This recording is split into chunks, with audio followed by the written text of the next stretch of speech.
Everyone, this is me Sadia here मैं आपके लिए लेकर आई हूँ एक और रीडिंग जो कि होगी उन लोगों के लिए जो जानना चाह रहे हैं कि क्या आपके पर्सन की लाइफ में कोई और पर्सन है रोमांटिक वे में या नहीं। तो ये रीडिंग डेफिनेटली आपके लिए है। ये रीडिंग उन लोगों के लिए बिल्कुल नहीं है जो ऑलरेडी जानते हैं कि थर्ड पार्टी इंक्लूड है आपके कनेक्शन में, चाहे आप वो थर्ड पर्सन हो उस मैरिज में जो उनकी किसी और के साथ हुई है, या फिर उनकी लाइफ में कोई और पर्सन है और वो आप जानते हो सकता है वो आपके साथ मैरिड है लेकिन देन किसी और के साथ डील कर रहे हैं। अगर आप ऐसी सिचुएशन में हो जहाँ पे ऑलरेडी यू नो कि कोई थर्ड पार्टी है तो यह आपके लिए रीडिंग नहीं है। ये उन लोगों के लिए है जहाँ पर डाउट है, क्लैरिटी नहीं है कि थर्ड पार्टी है या नहीं। तो अगर आपको डाउट होता है, चाहे वो इसलिए होता है कि आपका पर्सन आपको कमिटमेंट नहीं दे रहा, चाहे वो इसलिए होता है कि आपका पर्सन आपसे ज़्यादा बात नहीं कर रहा, चाहे वो किसी भी रीज़न से अगर आपको डाउट होता है, जहाँ पर फियर होता है कि शायद उनकी लाइफ में कोई और है, तो ये रीडिंग आपको क्लैरिफाई करेगी सिचुएशन। लेकिन ये रीडिंग उन लोगों के बिल्कुल उनके लिए बिल्कुल नहीं है जो ऑलरेडी या तो खुद थर्ड पार्टी है किसी की मैरिज में, या फिर आपकी मैरिज में कोई थर्ड पार्टी ऑलरेडी है एंड यू नो दैट, या फिर अगर आपको पता है इन एनी सिचुएशन कि वो किसी और लड़की या किसी और लड़के के साथ भी डील कर रहा है, तो ये रीडिंग आप मत देखो। So let's dive into the reading and let's find out कि जो लोग जानना चाह रहे हैं कि क्या थर्ड पार्टी की इन्वॉल्वमेंट है आपके रिलेशनशिप में आपके पार्टनर के साथ, क्या उनकी लाइफ में कोई और पर्सन है रोमांटिकली, वो किसी और के साथ भी इन्वॉल्व है या नहीं। तो लेट्स फाइंड आउट। रीडिंग शुरू करने से पहले रिमाइंड करवा दूं कि ये एक जनरल रीडिंग है। अगर आपको पर्सनलाइज रीडिंग लेनी है तो रीच आउट कर सकते हो। ईमेल आईडी जो है वो डिस्क्रिप्शन बॉक्स में गिवन है।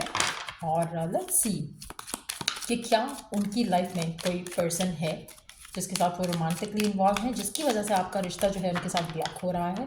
Is there any other person उनकी लाइफ में? क्या उनकी लाइफ में कोई और पर्सन है, हाँ या ना? क्या उनकी लाइफ में कोई और पर्सन है, हाँ या ना? Four of cups, the fool, king of pentacles. अच्छा, किंग ऑफ पेंटिकल्स का कार्ड पहले भी जब मैं कार्ड्स शफल कर रही थी तो pull out sorry drop out हुआ था।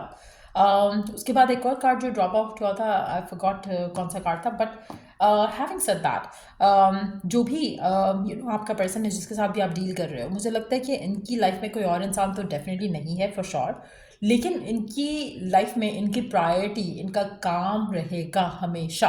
आप में से काफ़ी सारे लोगों के लिए आपके पर्सन की करियर गोल्स, आपके पर्सन की फाइनेंशियल रिस्पॉन्सिबिलिटीज़ हो सकती हैं, चाहे वो लड़का है या लड़की, जिसकी वजह से आपको हमेशा ये लगेगा कि जैसे पर्सन जो है वो उनकी लाइफ में कोई और है शायद, क्योंकि वो आपको उस तरह से टाइम ना तो दे रहे हैं ना ही देंगे जैसा आप चाहते हो। कहीं ना कहीं आप उनके लिए सेकेंड प्रायोरिटी ही रहोगे।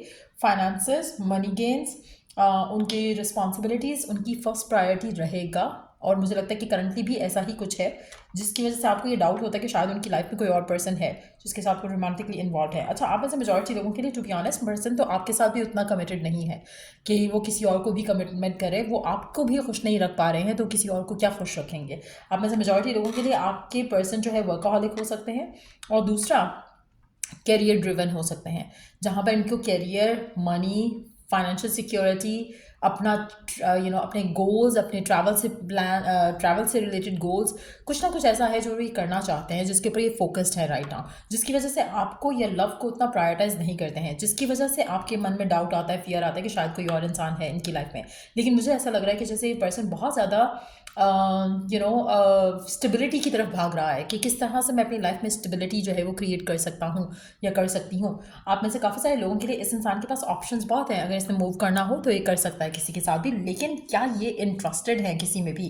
The answer is a big no. अगर ये इंटरेस्टेड होते तो शायद ये आपको ही टाइम ज़्यादा दे रहे होते, लेकिन कहीं ना कहीं इनकी लाइफ में इनकी जो टॉप प्रायोरिटीज़ हैं वो प्यार, मोहब्बत, रिलेशनशिप, ये सिचुएशनशिप्स वगैरह इस तरह की चीज़ें नहीं हैं।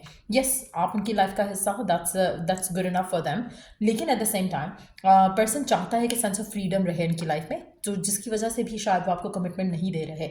आप में से काफ़ी सारे लोगों के लिए आपके पर्सन आपकी लॉयल्टी से खुश हैं, उनको अपनी लाइफ में ये जो मोहब्बत से रिलेटेड स्ट्रेस आता है ना, वो नहीं चाहिए। सो अगर आप उनके साथ हो, वो खुश हैं कि हाँ आप उनकी लाइफ का हिस्सा हो, but at the same time वो आपके साथ भी कोई भी इश्यूज़ नहीं चाहते हैं। They are very peaceful kind of person themselves, और वो चाहते हैं कि आप भी उनकी लाइफ में पीस ही ऐड करो, स्ट्रेस या नेगेटिविटी ऐड नहीं करो। आपकी लॉयल्टी की वजह से एक सेंस ऑफ सिक्योरिटी उनको फील होती है, जिसकी वजह से वो खुश हैं आपके साथ। आपको भी चाहिए कि आप अपने पर्सन की लॉयल्टी के ऊपर डाउट नहीं करो, क्योंकि आपके पर्सन यहाँ पर मुझे नहीं लग रहा कि ये पर्सन आपका ट्रस्ट जो है वो ब्रेक कर सकता है, क्योंकि they are loyal, they don't want drama free life जीना चाहता है आपका पर्सन इस कनेक्शन में रहते हुए। सो इनकी लाइफ में कोई और पर्सन नहीं है। लेकिन अगर आप ड्रामास क्रिएट करोगे, थिंकिंग फीलिंग फेयरफुल कि शायद उसकी लाइफ में कोई और पर्सन है, शायद वो ये कर रहा है, शायद वो ये कर रही है, तो आपका रिश्ता उसके साथ ख़राब होगा। आपके पर्सन के दिल में आपके लिए वो चीज़ नहीं रहेगी जो करंटली है। सो अगर आप चाहते हो कि स्टेबिलिटी के साथ रिश्ता आगे बढ़े, कमिटमेंट भी आ जाए और फ्यूचर भी अच्छा हो जाए, तो उसके लिए आपको अपने पार्टनर के साथ जो आपका रिश्ता है उसके अंदर फेथ रखना बहुत ज़रूरी है। आप में से मेजॉरिटी लोगों के लिए आपके पर्सन आपके साथ ट्रुथफुल हैं, ऑनेस्ट हैं, और बिल्कुल ट्रस्ट वर्दी पर्सन है। आपका जो भी पर्सन है जिसके साथ भी आप डील कर रहे हो, इनकी लाइफ में कोई और पर्सन डेफिनेटली नहीं है।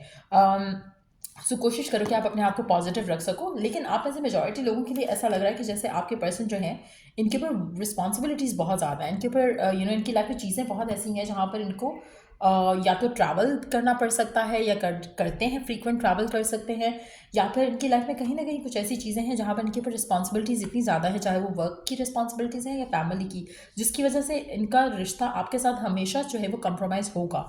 आप में से काफ़ी सारे लोगों के लिए मुझे लगता है कि आपके पर्सन जब तक प्रिपेयर नहीं होते हैं to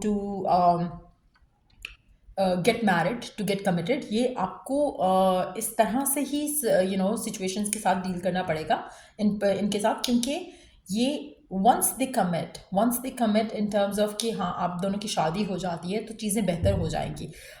once they commit in terms of कि आप ऑफिशियली टुगेदर आ जाते हो, जैसे फैमिलीज़ का इन्वॉल्वमेंट हो जाता है, उसके बाद चीज़ें बेहतर कर देंगे।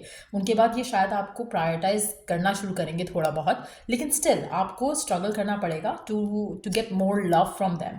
क्योंकि आपके पर्सन शायद उस तरह से रोमांटिकली इन्वॉल्व नहीं होते हैं जैसा शायद आप चाहते हो इस कनेक्शन को लेकर। बट येस, इनकी लाइफ में कोई और पर्सन नहीं है, you are the only person उनकी लाइफ में। और आपका भी, जैसे मैंने कहा ना, कि आप भी अगर उनके पास टाइम हो तो वो आपको ज़्यादा टाइम दे, लेकिन अभी गिवन सर्कमस्टांसिस में they don't want to invest more into anything, but वो जो अपनी लाइफ की जो उलझने हैं उनको सुलझाने में लगे हुए हैं। आप में से कुछ लोगों के लिए मुझे लगता है कि आपकी कनेक्शन में आपका ऑब्सेशन टूवर्ड्स दिस पर्सन वो इस कनेक्शन को जोड़ के भी रख रहा है। एट द सेम टाइम ये नेगेटिवली लाइक बहुत ही एक बहुत ही एक क्या बोल सकते हैं उसको, एक सिल्वर लाइनिंग कह लो कि बहुत ही थिन लाइन है टू क्रॉस द बॉर्डर इस इंसान के साथ। आपका madness passion towards this person इसको खुश भी रखता है, बट अगर ये एक्सीड कर जाए एक लिमिट से तो आपके रिश्ते को ख़राब भी कर सकता है। क्योंकि स्पेशली अगर आपको डाउट होने लगे और आप पॉजेसिव होकर इससे बहुत ज़्यादा क्वेश्चन करने लगोगे तो आपका रिश्ता ख़राब हो जाएगा। सो आपके पर्सन को लगेगा कि शायद आप उसके ऊपर ट्रस्ट नहीं कर रहे हो, जिससे वो आपकी रिलेशनशिप को लेकर थोड़ा सफोकेट भी फील कर सकता है। सो इसलिए अपने आप को थोड़ा पॉजिटिव रखो गिवन सर्कमस्टांसेस में, और जितना ज़्यादा खुद पे कॉन्फिडेंट रहोगे उतना ज़्यादा आपका रिश्ता स्मूथली आगे जाएगा आपके पार्टनर के साथ। बट येस, मुझे लगता है कि वर्क इनके लिए बहुत एक वर्क और लोग इनकी लाइफ में कुछ ऐसे हैं जहाँ पर ये उनको प्रायोरिटाइज कर रहे हैं राइट नाउ। हो सकता है कि फैमिली मेम्बर्स हो सकता है कि फैमिली रिस्पॉन्सिबिलिटीज़ हो, जिसकी वजह से आपको थोड़ा नेगेटिव फील होता है। बट इनकी लाइफ में कोई और रोमांटिकली डेफिनेटली नहीं है। आपको इसकी स्ट्रेंथ बनना है, आपको इसका सिक्योरिटी बनना है, आपको फाइट और आर्ग्यूमेंट नहीं करना है। अगर आप फाइट और आर्ग्यूमेंट करोगे आपका रिश्ता डेफिनेटली नेगेटिवली इन्फ्लुएंस होगा। सो गिवन सर्कमस्टांसिस में ये है सिचुएशन आपकी और आपके पार्टनर के दरमियान में। सो कोशिश करो कि keep yourself positive and uplifted. Let's see कि आपको और क्या करना चाहिए ताकि आपका रिश्ता जो है आपके पर्सन के साथ स्मूथली आगे जा सके। लेट्स सी कि और आपको क्या करना चाहिए गिवन सर्कमस्टांसिस में। Strength, the power of your bond holds you together. So कोशिश करो कि एक तो अपने आप को कॉन्फिडेंट रखो, दूसरा एक कि आप दोनों का जो बॉन्ड है एक दूसरे के साथ, जो कनेक्शन है, जो रिलेशनशिप है, जो फ्रेंडशिप है, उसको वीकन अप नहीं होने देना नेगेटिव थॉट्स के साथ, नेगेटिव इमोशंस के साथ, fearful थॉट्स के साथ, fearful इमोशंस के साथ। कहीं ना कहीं अपने आप को इस कनेक्शन को बांध के रखने के लिए अगर आप चाहते हो तो आपको खुद को स्ट्रांग रखना पड़ेगा और कॉन्फिडेंट रखना पड़ेगा।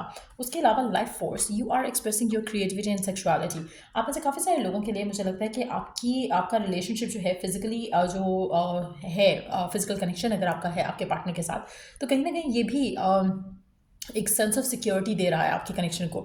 लेकिन अगेन अगर आप इस चीज़ को यूज़ करो तो वो गलत होगा। अगर आप इस चीज़ में ऑलरेडी हो और आप एक एक एक आपको ऑलरेडी एक फीलिंग आती है कि you are as committed as a couple would be. तो मुझे लगता है कि आपका कनेक्शन इस चीज़ से स्ट्रांग हो सकता है। वीकन अप सिर्फ तभी होगा जहाँ पर ऑब्सेशन आएगा और नेगेटिव थॉट्स आएंगे। सो कोशिश करो कि you allow this bond to strengthen up, rather than कि आप इसको वीक होने दो और इसको आप यूज़ करो to to to manipulate the person. ये आपके लिए सही नहीं रहेगा। Family, making a home and having kids and loving support, आप में से मेजॉरिटी लोगों के लिए आपका, जैसे मैंने पहले भी मेंशन किया, जब ये पर्सन रेडी हो जाएगा कमिटमेंट के लिए, शादी के लिए, तो उसके बाद इस इंसान की रिलेशनशिप का जो सिचुएशन होगा वो डिफरेंट होगा। तभी आपको वैल्यू करने लगेगा, तभी आपको ज़्यादा टाइम देने लगेगा, तभी आपको प्रायोरिटाइज करने लगेगा। तो गिवन सर्कमस्टांसेस में मुझे लग रहा है कि आपका रिश्ता डेफिनेटली उधर जा सकता है, अगर आप अपने ऑब्सेशन को थोड़ा कंट्रोल करो और अपने अंदर थोड़ा कॉन्फिडेंस के ऊपर जो है वो काम करना शुरू करो। ऑटोमेटिकली आपका रिश्ता स्ट्रेंथन अप हो जाएगा। सो या ये थी रीडिंग आप लोगों की। अगर आपको इस रीडिंग से हेल्प मिला है, गाइडेंस मिली है, तो लाइक शेयर सब्सक्राइब ज़रूर किया करो। और till I do the next reading आप लोगों के लिए, टेक केयर एंड बाय।